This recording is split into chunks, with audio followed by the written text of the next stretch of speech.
احنا شعب بيموت في كلمة معاش. تيجي تكلمني وتقول لي ايه رأيك هديك معاش شهري 5000 جنيه في الشهر، احبك واموت فيك. احنا شعب اتعود على كلمة معاش، فالكلمة لزقت في دماغ الكبير والصغير. طب ايه الدخلة اللي انا دخلتها دي؟ بالبلدي احنا النهاردة هنتكلم على وثيقة المعاش. ما تنساش تعمل سبسكرايب وتفعل الجرس واستناني راجع لك. الموضوع ابتدى لما انا جيت دخلت على واحد دكتور، فبقول له يا دكتور ايه رايك، انا عايز اعمل لحضرتك برنامج ضخم جدا ارباحه هايله. جيت الراجل قال لي بص يا زميلات، انا عاوز منك معاش. طب ما انت معاك حركه، مثلا ابسط الامور 10 مليون في البنك. 10 مليون في البنك بيطلعوا لك مبلغ قد كده كل شهر. لكن كلمه معاش معلقه معانا قوي، على طول حاضر في دماغي وثيقه المعاش. وثيقه ناجحه قوي وحلوه، بس مش مع كل الناس. طيب نشرح ايه هي وثيقه المعاش، لان في معاش وفي معاش بلس. بص بقى،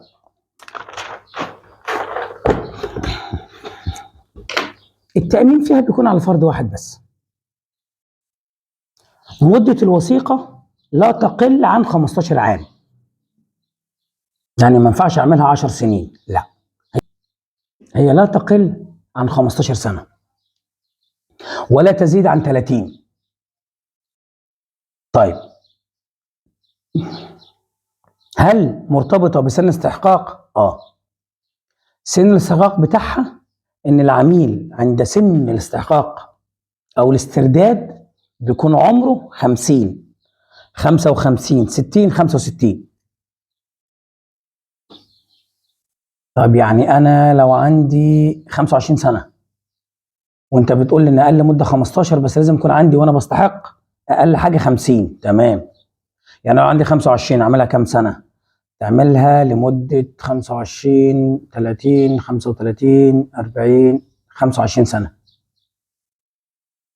25 سنه. مش كتير، انت عايز معاش. عمرك شفت واحد بقى عنده 45 سنه بياخد معاش؟ ده احنا نحمد ربنا ان احنا هيكون عندك 50 سنه وندي لك معاش. طب حلو قوي. طب لو انا عندي مثلا 36 وعاوز اعملها لغايه سن ال 50، ينفع؟ لا، لازم المده لا تقل عن 15 سنه. فاعتقد الجزئيه دي واضحه، خاصه ان احنا لنا فتره بايه، عارفين ايه سن الاستحقاق وعارفين ان المده لا تقل عن 15، لان في عندنا وثائق كتيره جدا هي ماشيه بالنظام ده. طيب، في حال الحياه، عشان بس ايه نظبط الدنيا، في حال الحياه العميل اتم مدته، انا راجل عندي 30 سنه اهو او 35 سنه وعملت وثيقه لغايه سن 60 يعني 25 سنه، ربنا يدينا ويديكم طول العمر يا رب، والوثيقه بتاعتي خلصت، تبدا الشركه تصرف لي معاش شهري مدى الحياه. معاش شهري مدى الحياه يا مستر ميلاد؟ اه باشا، مدى الحياه. كل شهر بديك معاش، بديك فيزا كده، تروح البنك كل شهر تلاقي معاشك نزل فيها. طب انا النهارده عندي 60، تفضل تصرفوا لي لمده كام سنه؟ لغايه لما تزهق من الدنيا. يعني ربنا يدينا ويديك طولة العمر يا رب. يعني لو انا عندي 100 سنه تفضلوا تصرفوا لي، لو عندك 150 سنه ربنا يطول في عمرك هنصرف لك برضه. للدرجه دي؟ هو البرنامج بيقول كده، ودي حقوق بتحفظها ليك الدوله والهيئه العامه للرقابه الماليه، فالكلام ده ما فيهوش جدال يعني. طيب، عرفنا في حال الحياه ان طول ما انا ربنا مدينا ويديكوا طول العمر يا رب هفضل اصرف معاش. طيب، تعالى في حال الوفاه. تعالى في حال الوفاه، بقول لك حال الوفاه ده حالتين. حال الوفاه ده احنا بنقع هنا بين حالتين. بص يا سيدي، اولا بعد انتهاء التامين توفى العميل. بمعنى ايه بعد انتهاء التامين توفى العميل؟ اسمعوني كويس في الحته دي قوي. العميل استحق وثيقته على سن 60 كمثال، وبدأ يصرف وجيت توفى بعد 3 سنين، هل هنا الورثة ليهم معاش؟ ليهم معاش. ليهم معاش.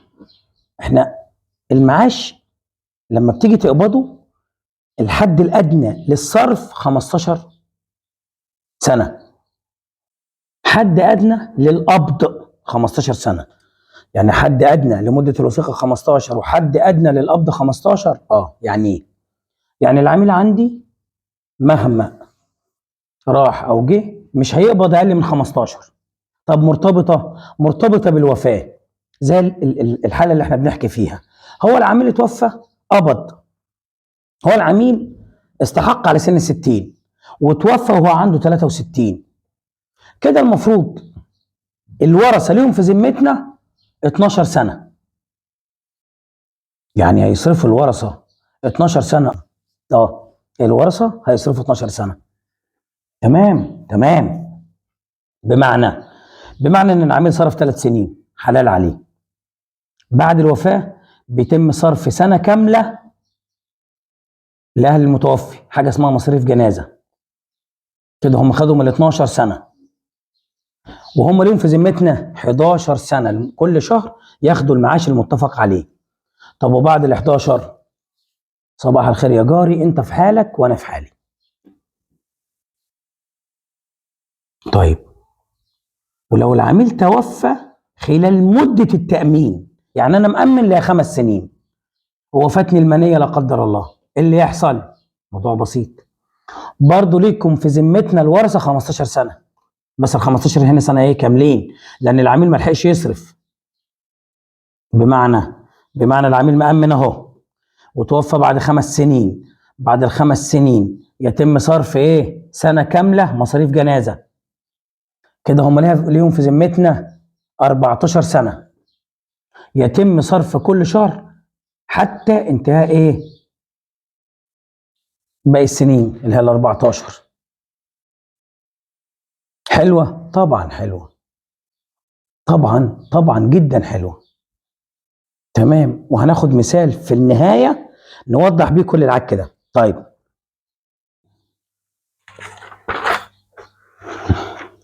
البرنامج ده من وجهة نظري أنا ليه عيب واحد بس، إن كل ما زاد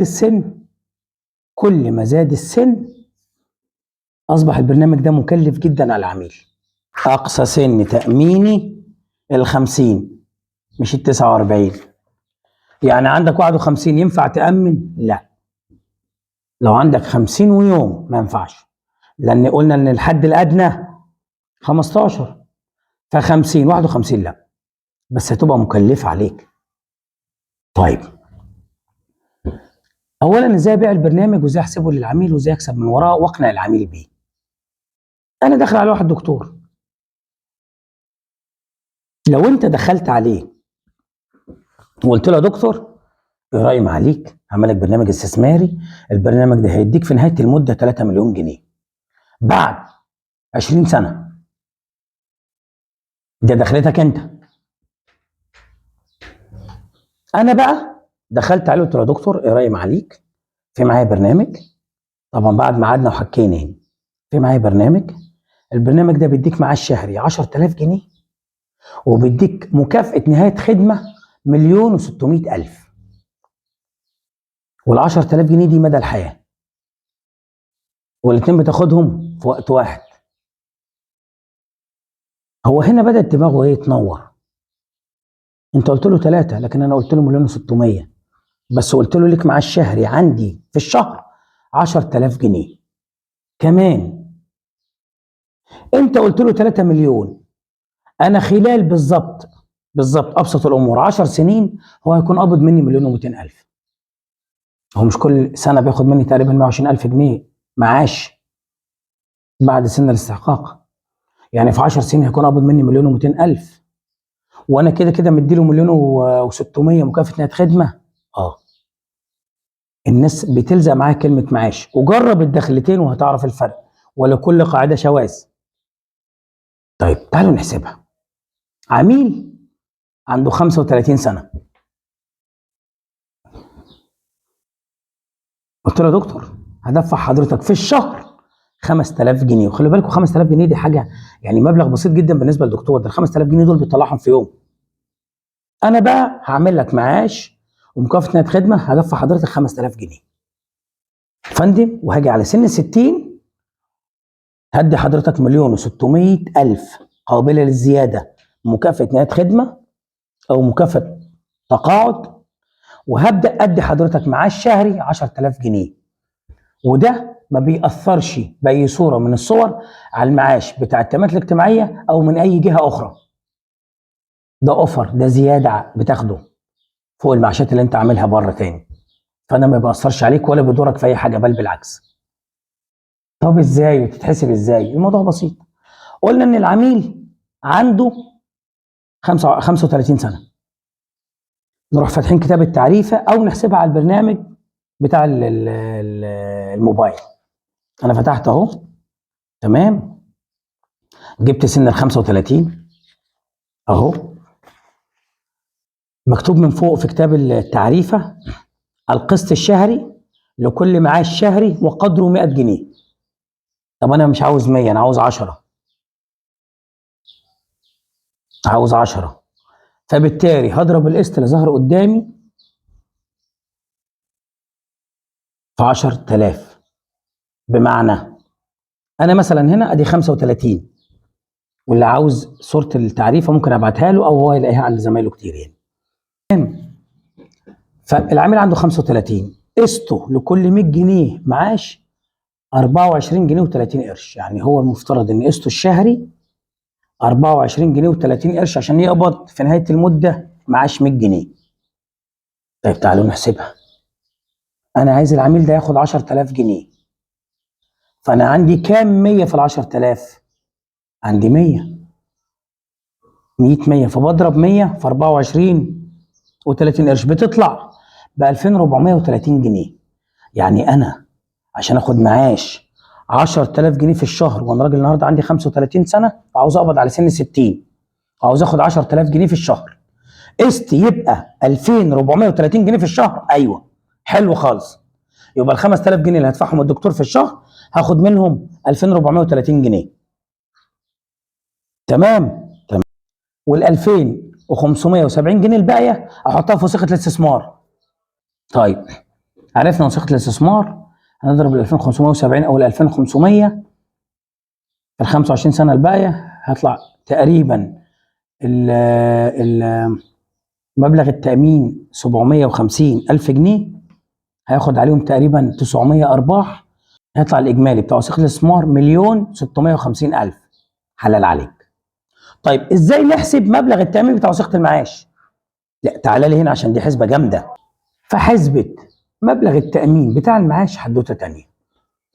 أنا هنا مش بحسب المبلغ اللي هيدفعه العميل، لا، ده أنا هنا بحسب المبلغ اللي هياخده العميل في ال 15 سنة اللي هي الحد الأدنى.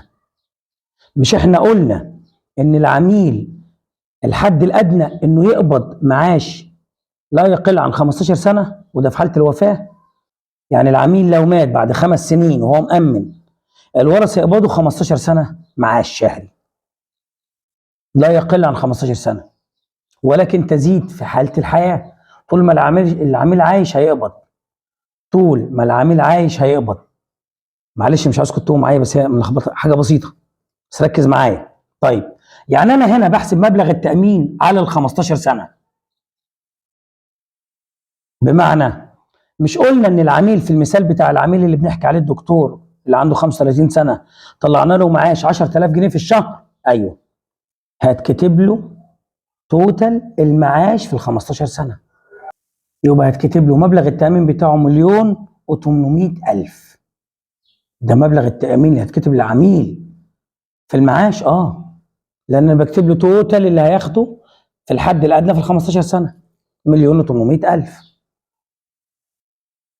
حاجه وهم، حاجه كده لما تيجي تحطها قدام العميل ينبهر. يا باشا انا كاتب لك الحد الادنى اللي هتاخده في 15 سنه الورثه في حاله الوفاه لا قدر الله.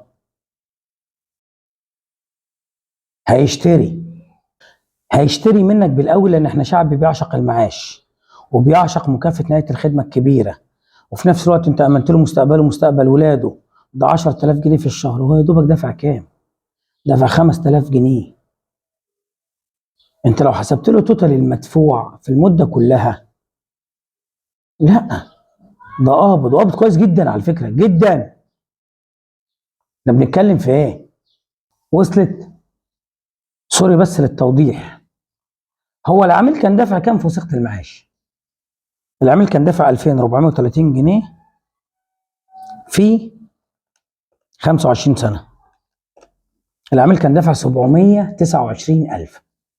العميل دافع في وثيقة المعاش 729000.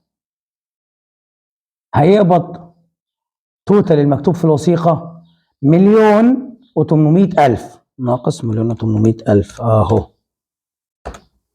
في فرق 1,071,000 جنيه مكتوب في الوثيقة زيادة. ادي أول ميزة. تمام، عرفتوا الفرق؟ شفتوا الميزة بتاعت وثيقة المعاش، بس الميزة الأكبر لما دخلها ميكس مع وثيقة تانية. أنا هدي حضرتك 1,650,000 جنيه مكافأة تقاعد، وهدي حضرتك معاش شهري مدى الحياة 10000 جنيه.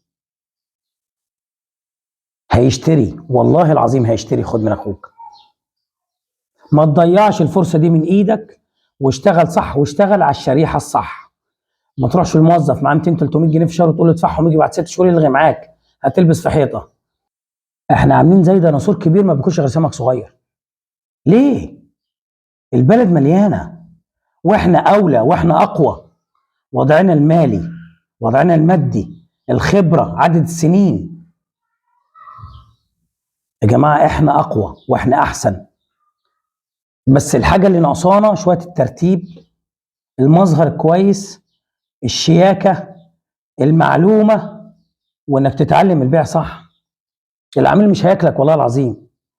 واللي يعرف يبيع وثيقة ب 300 ب 500 ب 1000 يعرف يبيع وثيقة ب 50 وب 100 وب 200,000. أتمنى ما كنتش طولت عليكم. في ناس كتير جدا كانت طالبة مني الاعتراضات بتاعة العملاء. ان شاء الله قريب هنعمل فيديو عن اعتراضات العملاء.